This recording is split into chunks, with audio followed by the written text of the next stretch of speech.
എൻ്റെ പേര് റോസി. ഞാൻ പെരുമ്പാവൂർ തുരുത്തിയിൽ നിന്നുള്ള സ്ഥലത്തു നിന്നാണ് വരുന്നത്. എൻ്റെ മകൾക്ക് വേണ്ടിയിട്ടാണ് ഞാൻ സാക്ഷ്യം പറയുന്നത്. എൻ്റെ മകൾ കഴിഞ്ഞ മാസം 29-ാം തീയതി ജർമ്മനിക്ക് പോകാനിരുന്നതാണ് മാസ്റ്റേഴ്സ് പഠിക്കാൻ വേണ്ടിയിട്ട്. പക്ഷേ അവൾക്ക് പോകാൻ സാധിച്ചില്ല. കാരണം 1-ാം തീയതി മുതൽ അവൾക്ക് തലവേദനയായിരുന്നു. നമ്മൾ ആദ്യം ഒരു ഹോസ്പിറ്റലിൽ കൊണ്ട് കാണിച്ചു.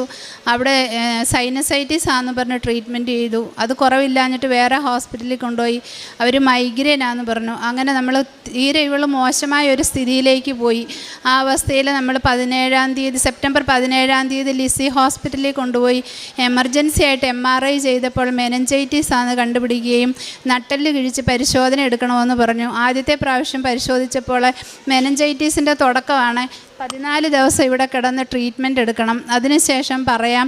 പക്ഷേ 3 ദിവസത്തെ ഇഞ്ചക്ഷൻ എടുത്തതിന് ശേഷം നട്ടെല്ല് കിഴിച്ചുള്ള പരിശോധന റിപ്പീറ്റ് ചെയ്യണം. അത് കഴിഞ്ഞിട്ട് കൊച്ചിന് മരുന്ന് പ്രവർത്തിക്കുന്നുണ്ടോ എന്നറിഞ്ഞതിന് ശേഷം നമുക്ക് ബാക്കി ട്രീറ്റ്മെൻറ്റ് എടുക്കാമെന്ന് പറഞ്ഞു.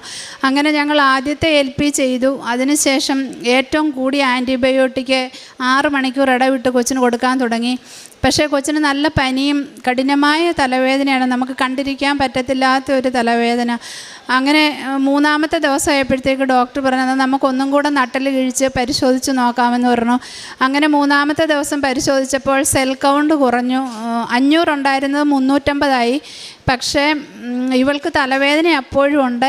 എന്നാലും നമുക്കിത് 14 ദിവസം കണ്ടിന്യൂ ചെയ്ത് നോക്കാം, ഈ സെയിം മെഡിസിൻ തന്നെ കൊടുക്കാമെന്ന് പറഞ്ഞ് നമ്മൾ 14 ദിവസം ഈ മരുന്ന് കണ്ടിന്യൂ ചെയ്ത് തലവേദനയ്ക്ക് ഒരു ആശ്വാസമായി. 17-ാമത്തെ ദിവസം ഹോസ്പിറ്റലിൽ നിന്ന് ഡിസ്ചാർജ് ചെയ്യാമെന്ന് പറഞ്ഞ് അവർ പറഞ്ഞതിന് തലേദിവസം വന്ന് പറഞ്ഞ് നാളെ നമുക്ക് ഡിസ്ചാർജ് ആകാമെന്ന്. പക്ഷേ ആ പറഞ്ഞു പോയി അന്ന് വൈകിട്ട് കൊച്ചിന് പിന്നെയും പനിക്കുണ്ടായി. 3 ദിവസം അങ്ങനെ പനിച്ച് അവിടെ പിന്നെ നമ്മൾ കിടന്ന് 19-ാമത്തെ ദിവസം ഡോക്ടർ പറഞ്ഞു എന്നാൽ ഇവളെ വീട്ടിൽ കൊണ്ടുപോക്കോ, നിങ്ങൾ വാടി കിടന്ന് ക്രോസ് ഇൻഫെക്ഷൻ കിട്ടുന്നതായിരിക്കും, വീട്ടിൽ കൊണ്ടുപോയി നോക്കെ കുറയുമായിരിക്കും എന്ന് പറഞ്ഞു. നമ്മളങ്ങനെ ഭയങ്കര സങ്കടത്തോടുകൂടി പിന്നെ നമ്മൾ വീട്ടിൽ പോയി. വീട്ടിൽ ചെന്നിട്ട് ഇവളെ ഞാൻ കുളിപ്പിക്കുമ്പോൾ ഒക്കെ ഇവൾക്ക് പിന്നെയും പനിക്കുകയാണ്. അങ്ങനെ പനി ആയപ്പോഴത്തേക്ക് ഞാൻ ഡോക്ടറെ വിളിച്ച് പറഞ്ഞു, ഡോക്ടറെ കൊച്ചിൻ്റെ പനി മാറുന്നില്ല. അപ്പോൾ എന്നോട് പറഞ്ഞു പാരസെറ്റാമോൾ അധികം കൊടുക്കണ്ട, ഇവളെ തുടച്ച് കൊടുത്താൽ മതി എന്ന് പറഞ്ഞു. അങ്ങനെ നമ്മൾ തുടച്ച് കൊടുത്തിട്ട് ഡോക്ടറെ വിളിച്ചിട്ട് പറഞ്ഞു ഇങ്ങനെ കൊച്ചിൻ്റെ പനി കുറയുന്നില്ല, എന്താ ചെയ്യേണ്ടതെന്ന് ചോദിച്ചപ്പോൾ എന്നാൽ വേഗം അഡ്മിഷൻ ആവാൻ വന്നോളൂ എന്ന് പറഞ്ഞു. അങ്ങനെ നമ്മൾ തിരിച്ച് 2-ാമത് ലിസിയിൽ ചെന്നു. ജനറൽ മെഡിസിനെ കാണാൻ പറഞ്ഞു. ജനറൽ മെഡിസിൻ്റെ ഡോക്ടറെ നമ്മൾ കണ്ടു. പുള്ളിക്കാരൻ കൊച്ചിനെ കണ്ടപാടെ പറഞ്ഞു വേഗം അഡ്മിറ്റ് ആക്കിക്കോ, കുറേ ഇൻവെസ്റ്റിഗേഷൻസൊക്കെ ചെയ്യാനുണ്ട്, അത് നമുക്ക് ചെയ്ത് നോക്കാമെന്ന് പറഞ്ഞു. അങ്ങനെ നമ്മൾ മുമ്പ് ചെയ്ത എല്ലാ ഇൻവെസ്റ്റിഗേഷൻസും റിപ്പീറ്റ് ചെയ്തപ്പോൾ റിസൾട്ടുകളെല്ലാം നോർമലാണ്. പക്ഷേ 3 ദിവസം പിന്നെ കൊച്ചിന് പനിച്ചില്ല. 4-ാമത്തെ ദിവസം 104, 103 ഈ ഒരു പനിയിൽ നിന്ന് അങ്ങോട്ട് മാറ്റവേ വരുന്നില്ല. രാത്രിയും പകലും മൊത്തം ഞാനിങ്ങനെ തുടച്ചുകൊണ്ടിരിക്കുകയാണ്. ഇവൾക്ക് പാരസെറ്റാമോൾ ഏറ്റവും കൂടിയ ആൻറ്റിബയോട്ടിക് കൊടുത്ത കാരണം പാരസെറ്റാമോൾ അധികം കൊടുക്കണ്ട, തുടച്ചു കൊടുക്കാൻ പറഞ്ഞു. അപ്പം ഞങ്ങൾ വാർഡിലാണ്, 15 പേരുള്ള വാർഡിലാണ് കിടക്കുന്നത്. ഞാനും എൻ്റെ ഓപ്പോസിറ്റ് കിടക്കുന്ന ഒരു ചേച്ചിയും മാത്രമേ രാത്രിയിൽ ഉറക്കമില്ല. അതും ഒരു 17 വയസ്സുള്ള കുട്ടിയാണ്. അതിനെ ഞങ്ങൾ രണ്ടുപേരും ഇങ്ങനെ ഉണർന്ന് നോക്കിക്കൊണ്ടിരിക്കുകയാണ്. അപ്പം ആ ചേച്ചി നന്നായിട്ട് പ്രാർത്ഥിക്കുന്ന ചേച്ചിയാണ്. അത് വന്ന് എനിക്ക് കൃപാസനത്തിലെ തേൻ തന്നിട്ട് പറഞ്ഞു ഇത് കൊച്ചിനൊന്ന് കൊടുത്തു നോക്കാം റോസി, അപ്പം ചിലപ്പം മാറുമായിരിക്കും എന്ന് പറഞ്ഞു. പക്ഷേ എൻ്റെ അടുത്ത് ഉപ്പും പിന്നെ കാശ് രൂപമൊക്കെ ഞാൻ ഉടമ്പടി എടുത്ത ആളാണ്. പക്ഷേ എനിക്ക് ആ ഒരു ടെൻഷനിൽ ഇതിൻ്റെ ഒന്നും ഓർമ്മ വന്നില്ല. പക്ഷേ ആ ചേച്ചി കൊണ്ട് തന്നപ്പോൾ ഞാൻ ഇവൾക്ക് തേനും കൊടുത്തു, ഉപ്പും എടുത്തു. ഇവൾ തേങ്ങാവെള്ളം മാത്രമേ കുടിക്കത്തുള്ളായിരുന്നു, ആഹാരമൊന്നും കഴിക്കുന്നുണ്ടല്ലോ. അപ്പോൾ കരിക്കും വെള്ളത്തിൽ ശകലം ഉപ്പും ചാലിച്ച് ഇവൾക്ക് ഞാൻ കൊടുത്തു. എൻ്റെ കാശ് രൂപം ബാഗിലിരുന്നെടുത്ത് ഇവളുടെ ഉടുപ്പേ ഞാൻ കുത്തി കൊടുത്തു. അതിനുശേഷം ഇവൾക്ക് പനി വിട്ടുമാറാൻ തുടങ്ങി. 4 ദിവസം കഠിനമായ പനിയും, കയ്യിലൊന്നും നമുക്ക് തൊടത്തില്ല, വായിലേക്ക് കരിക്കും വെള്ളം ഒഴിച്ച് എൻ്റെ കൈ പൊള്ളുന്ന പോലെ എനിക്ക് ഫീൽ ചെയ്യുന്നത്.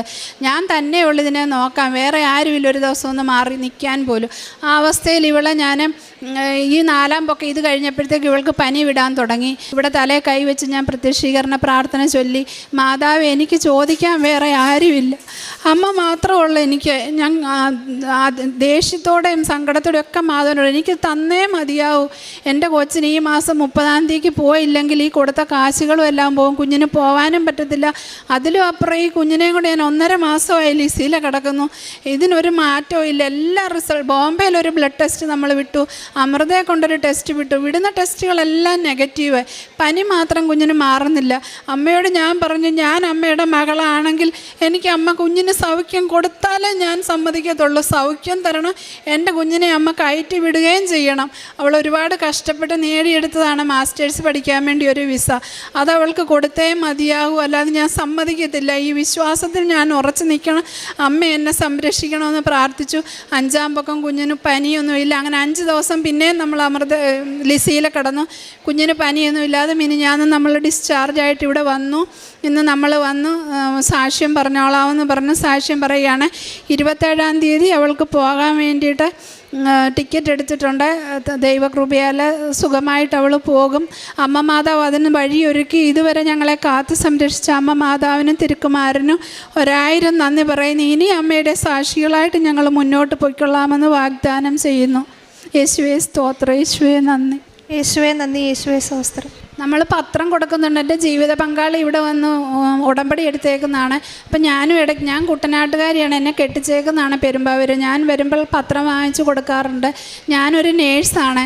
അപ്പം ഞാൻ പേഷ്യൻസിനെയൊക്കെ നോക്കുന്ന ഒരുപാട് സാലറിക്കൊന്നുമല്ല ഞാൻ ജോലി ചെയ്യുന്നത്. എന്നാലും വളരെ വിനീതമായിട്ടും വേദനിക്കുന്നവരോട് ആർദ്രമായിട്ടും കാരുണ്യമായിട്ടും ഒക്കെ ഞാൻ പെരുമാറുന്നല്ല. സാമ്പത്തികമായിട്ട് നമുക്ക് ചെയ്യാനായിട്ട് ഈ നിലവിൽ എനിക്ക് സാഹചര്യമില്ല. അതുകൊണ്ട് എൻ്റെ ആരോഗ്യം കൊണ്ട് എനിക്ക് ചെയ്യാവുന്ന കാര്യങ്ങളൊക്കെ ഞാൻ ചെയ്തു കൊടുക്കുന്നുണ്ട്. പ്രഭാഷകന്റെ പുസ്തകം 2-ാം അധ്യായത്തിൻ്റെ 11-ാമത്തെ വാക്യത്തിൽ നമ്മളിങ്ങനെ കാണുന്നു: കർത്താവ് ആർദ്രഹൃദയനും കരുണാമയനുമാണ്, അവിടുന്ന് പാപങ്ങൾ ക്ഷമിക്കുകയും കഷ്ടതയുടെ ദിനങ്ങളിൽ രക്ഷയ്ക്കെത്തുകയും ചെയ്യുന്നു.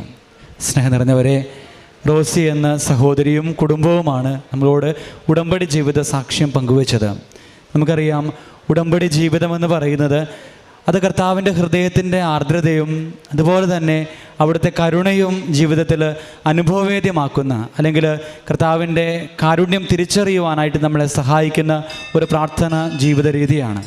ഈ സഹോദരി നമ്മളോട് ഉടമ്പടി ജീവിത സാക്ഷ്യം പങ്കുവെക്കുമ്പോൾ മകളുടെ രോഗത്തിൻ്റെ അവസ്ഥയിൽ, അതുപോലെ തന്നെ വിദേശത്തേക്ക് പോകുവാനായിട്ടുള്ള തയ്യാറെടുപ്പിൽ, കുടുംബത്തിലുണ്ടാകുന്ന ബുദ്ധിമുട്ടുകളിൽ പരിശുദ്ധ അമ്മയുടെ ശക്തമായിട്ടുള്ള ഇടപെടൽ ഇവരുടെ കുടുംബത്തിലും വ്യക്തിപരമായിട്ടുള്ള ജീവിതത്തിലും ലഭിച്ചുവെന്ന് ഈ സഹോദരങ്ങൾ സാക്ഷ്യപ്പെടുത്തുകയാണ്.